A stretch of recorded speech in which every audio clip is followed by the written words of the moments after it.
Hi, Deborah L. Welty here to show you how I make my dipped, well, usually Christmas ornaments, but you could probably dip most anything. Many of you wanted to know how I made this dipped leaf for this little project here. I'm assuming that you know some basic acrylic pouring.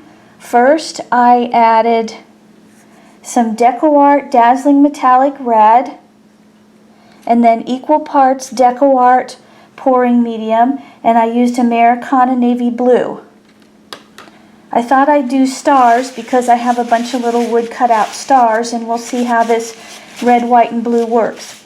Now normally I would do this, I would pour an item, and then I'd have a puddle of paint in the bottom of my tray, and that's what I would dip into. I'm going to try it today where I just dump this cup, which has been layered with the 3 colors, and I got too much white in the bottom, so I don't think I'll pour all of it out. I have a plain wooden cutout star. I have one that I base coated the front and the back with red, and I have another one where I only base coated the front, so that I can show you the 3 different ways that it works to do it. Like these guys, I base coated this first and I barely had any paint left, and so my base coating showed through. So that's one reason it is a good idea to base coat first. I like using the Glad soak-proof plates because they are soak-proof, and then after my extra paint dries I can use the peels. So let's dump this paint off onto my surface. And like I said, I think I'll leave some of the white here in the bottom. And there, it's kind of running out.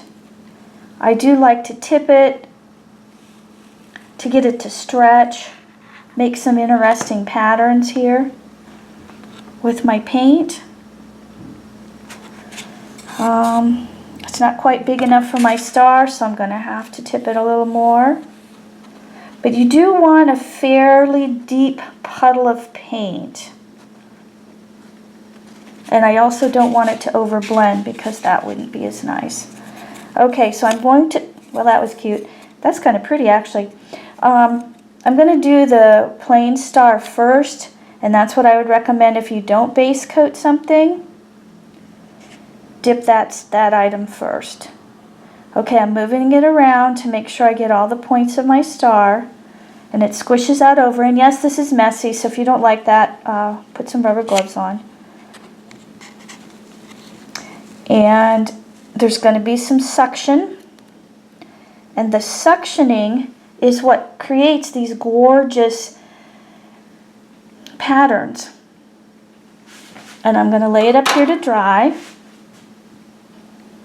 And I think that's beautiful, and that's what made me start thinking about dipping some things, because I thought that was so pretty. And you could do a really large area, and you could dip a whole canvas and let it dry, and that would be pretty fun.